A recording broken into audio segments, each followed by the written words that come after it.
Take it from me, injuries are a part of the game, but they don't always have to be. Physicians and trainers can work with athletes to predict the future and try and change it. How? That's simple, with a little thing called science.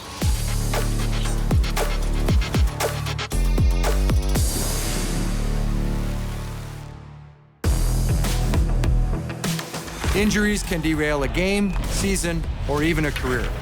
But what if you knew what injuries you are most at risk for? And what if you could reduce that risk?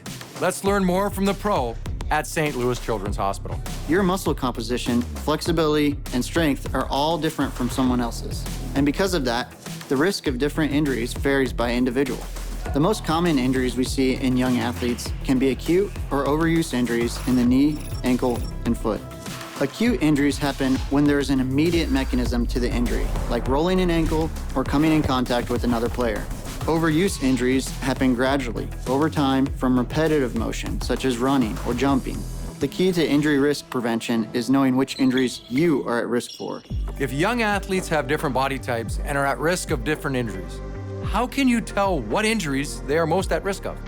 Young athletes between the ages of 12 and 18 are more susceptible to injuries because they're going through puberty and growing, and their muscles and bones may be growing at different rates.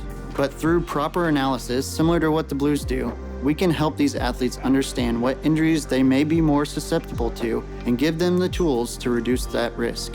With the Aspire program, we take youth athletes through a series of lower extremity tests and motion analysis.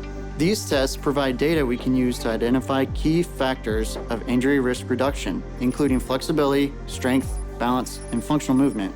Okay, just because you may be able to predict what can happen, that doesn't mean you can change it from happening, right? How can young athletes reduce their injury risk? Once we identify what the injury risk factors are, we can develop a specific training program for that athlete.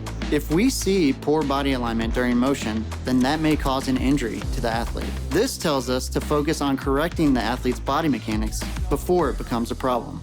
The Blues have been doing this kind of analysis and injury risk reduction for years. Each player participates in evaluations throughout the season, and they have individualized training programs to optimize their performance. This puts them in a position to stay out of the team doctor's office and on the ice, right where every fan wants them to be. All thanks to a little bit of luck and a whole lot of science. This is the science of St. Louis Blues hockey.